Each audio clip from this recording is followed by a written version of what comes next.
అసలు అక్కడ నీటి బొట్టు ఉందా లేదా అని తెలియకుండా మనం వెళ్ళిపోతాం. అంతే కదండి. ఇప్పుడు ఎవరైనా పోయారనుకోండి, మహా అంటే 15 రోజులు, మహా అంటే నెల రోజులండి. దాని తర్వాత ఎవ్వరి పని వాళ్ళు బిజీ అయిపోతారు. ఎప్పుడైనా ఫోటో కనిపిస్తే వాల్ పైన గుర్తొస్తారో లేదో, కొన్ని సంవత్సరాల తర్వాత ఆ ఫోటో అక్కడ ఉన్నా గుర్తురారు. మనం అలానే నడుస్తూ ఉంటాం. ఆయన పాపం అలా గోడ పైన ఉంటారు అంతే. కాబట్టి మరి ఇక్కడ ఏం చేయాలి మనము అనంటే, ఒక్కసారి మన ఆత్మ గురించి కూడా ఆలోచిద్దాం. మన ఆత్మ ఉన్నతి కూడా ఆలోచించాలి గదండీ! కాబట్టి ఇక్కడ శుక్లవారు అంటున్నారు, "అయ్యా, ఆత్మ కోసం కూడా మనం ఆలోచించాలి. మరి ఏం చేయాలి ఆత్మ కోసం? మరి ఏం చేయాలి మనము తరించాలి అనంటే, ఈ ప్రపంచం ఇలాంటిది అర్థమైంది. ఇవేవిది కూడా శాశ్వతం కాదు అర్థమైంది. మరి ఏం చెయ్యాలి మనము అనంటే ఇప్పుడు చెప్తున్నారు చూడు.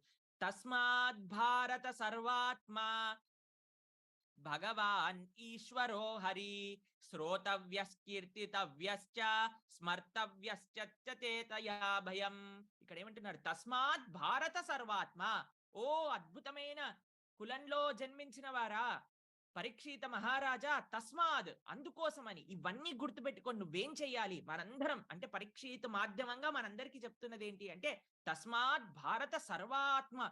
ఎవరిని? స్తోతవ్యశ్చ కీర్తితవ్యశ్చ. స్తుతించు, కీర్తించు, చక్కగా సేవించు, స్మరించు.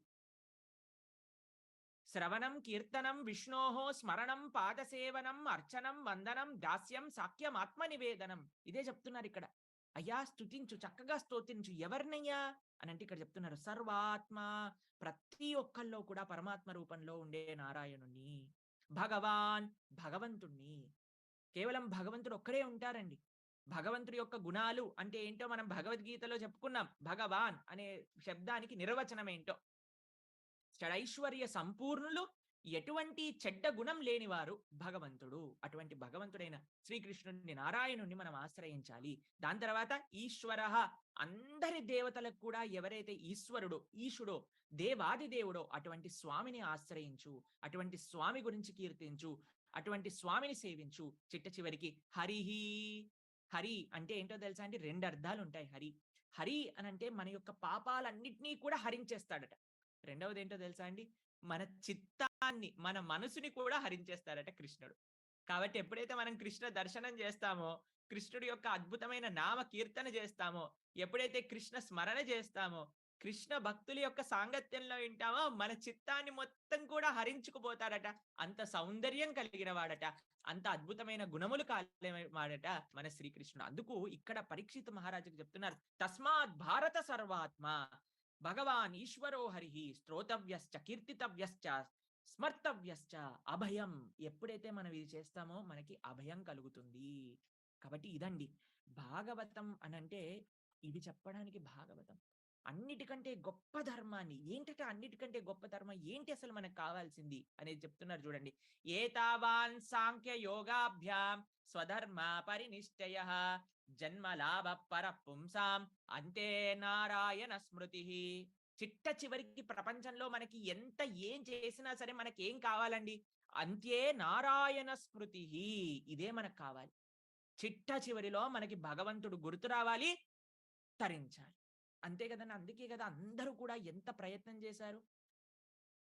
బ్రతికి ఉన్నని నాలు నీ నామస్మరణ మరువను కాని మరణకాలమునందు మరుతునేమో. ఆవేల యమదూతలాగ్రహంబుల వచ్చి ప్రాణముల్ పకలించి పట్టునప్పుడు కపపైత్య పైత్యముల్ కప్పగా కప్ప ముద్భవమందు కష్టపడుచు నారాయణాయనుచు తలుతునో తలుపనో తలుతుడిప్పుడే నరసింహ నరసింహ నరసింహ లక్ష్మీస దానవాంతక కోటి భానుతేజ గోవింద గోవింద గోవింద సర్వేశ పన్నగాధిపశాయి పద్మనాభ చౌనిడవయ్య భూషణ వికాస శ్రీధర్మపుర నివాస దుష్ట సంహార నరసింహ దురిత దూర అని అందరికి కూడా ఒకటే భయం అన్నమాట. ఏంటి అనంటే అంతే నారాయణ స్మృతి. చిట్ట చివరి సమయంలో నీకు గుర్తొస్తానో లేదో అయ్యా, ఎవరినో గుర్తు తెచ్చుకొని, దేన్నో గుర్తు తెచ్చుకొని, ఏదో స్థితి మాకొద్దు, నిన్నే గుర్తు రావాలి. అందుకే ఇక్కడ చెప్తున్నారు మనకి ఏం కావాలి, ఏది చేసినా సరే అంతే నారాయణ స్మృతి.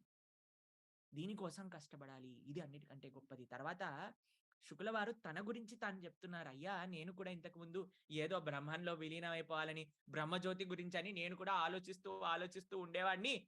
పరినిష్ఠితోపి నైర్గుణ్య ఉత్తమ శ్లోక లీలయా గృహచేత రాజర్షే ఆఖ్యానం యత్ ఇక్కడ ఏమంటున్నారు చూడు, పరిస్థితో హి నైర్గుణ్య. అయ్యా, నిర్గుణ బ్రహ్మం గురించి, బ్రహ్మ తేజస్సు, బ్రహ్మజ్యోతి గురించి నేను ఇంతకు ముందు ఆలోచిస్తూ ఉండేవాణ్ణి.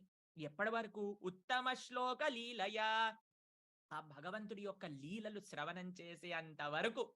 ఎప్పుడైతే శుకులు కూడా ఇంతకు ముందు బ్రహ్మవాదండి. కానీ ఎప్పుడైతే భాగవతంలోని శ్లోకాలు శ్రవణం చేశారో, భగవంతుడి యొక్క అందం గురించి, భగవంతుడి యొక్క కరుణ గురించి, వెంటనే ఆయన మనసు కూడా కృష్ణుడి పట్ల ఆకర్షితులైందనమాట. కాబట్టి ఇక్కడ చెప్తున్నారు, వీటన్నిటిలో నువ్వు పడకు. ఎవ్వరు కూడా ఇటువంటి వాటిల్లో పలకూడదండి. ఏంటి అనంటే, మాకు బ్రహ్మజ్యోతిలో విలీనమైపోవాలి, అహం బ్రహ్మాస్మి. అహం బ్రహ్మాస్మి అంటే మనం ఆత్మ. మనం ఒక భౌతికం స్వరూపం కాదు. మనం ఆధ్యాత్మికం. మనం ఏం చేయాలి? భగవంతుణ్ణి చేరుకోవాలి. అంటే భగవంతుణ్ణి సేవించాలి. ఏదో నిర్వికార, నిరాకార బ్రహ్మంలో కలిసిపోవాలి అని మనం కోరకూడదండి. ఇది శుక్లవారి స్థితి ఇంతకు ముందు. కానీ ఎప్పుడైతే భగవంతుడి గురించి విన్నారో, ఉత్తమ శ్లోక లీలయ, ఎప్పుడైతే ఆ భగవంతుడి గురించి విన్నారో, తర్వాత ఆయన మనస్సు మొత్తం కూడా భగవంతుడి వైపు వెళ్ళిపోయిందనమాట. కాబట్టి మనం ఒక విషయం చెప్తానండి. మన మతి ఈ ప్రపంచంలో ఉండే అన్ని విషయాల పట్ల కూడా రమిస్తూ ఉంటుంది. లేదా బ్రహ్మజ్యోతి పైన రమిస్తూ ఉంటుంది. ఇటువంటి మతిని ఏం చేయాలట? మనం సతిగా తయారు చేసి భగవంతుడి చేతిలో పెట్టాలి. భీష్ముడు వారు కూడా అదే అన్నారు కదా! నా కూతుర్ని నీకిచ్చి పెళ్లి చేయాలనుకుంటున్నా. ఏంటి నీ కూతురు? అంటే నా చిత్తం, నా మతిని నీకిచ్చి ఇచ్చేయాలనుకుంటున్నా. అలా మన చిత్తాన్ని, ఏదైతే ఈ ప్రపంచంలో ఉండే ప్రతి వస్తువు పైన కూడా వెంపర్లాడుతుందో, ఆ చిత్తాన్ని మనం కృష్ణుడి యొక్క పాదాల చెంత సమర్పించాలి. ఇది భక్తి యొక్క వైభవం. ఏతాన్నిర్విద్యమానానాం ఇచ్చతాం అక్తోయభయం యోగినాం నృప నిర్ణేతాం హరిర్నామానుకీర్తనం. ఇక్కడ ఏమంటున్నారు? యోగినామపి నృప నిర్ణేతాం హరిర్నామానుకీర్తనం. అన్నిటికంటే గొప్పదేంటి అంటే, నీ జీవితంలో మనకి ఏదైతే లభించాలనుకుంటున్నామో, అంటే ఆ భగవంతుడు, సేవ, సాక్షాత్ భగవంతుడి యొక్క కైంకర్యం. ఎటువంటి కైంకర్యం అంటే అవిచ్ఛిన్న కైంకర్యం. ఎప్పటికీ స్వామి సేవ, స్వామి భక్తుల యొక్క సేవ చెయ్యాలి అని మనం అనుకుంటే ఏం చేయాలట దానికి అనంటే, యోగినాం నృప నిర్ణేతాం హరిర్నామాను కీర్తనం. భగవంతుడి యొక్క నామాన్ని కీర్తన చెయ్యాలి. ఇదే అన్నిటికంటే గొప్ప శ్రేయస్సు. అటు బ్రతికున్న వాళ్ళైనా సరే, అటు మరణించిపోయే వాళ్ళైనా సరే అని ఆ ప్రశ్నకి ఆన్సర్ గా చెప్పేశారు. భక్తి యొక్క వైభవం, నామం యొక్క వైభవం అన్నమాట ఇక్కడ శుకుల వారు పరీక్షిత మహారాజు. అందుకే మనకి చెప్తామండి, కలియుగంలో అన్నిటికంటే గొప్ప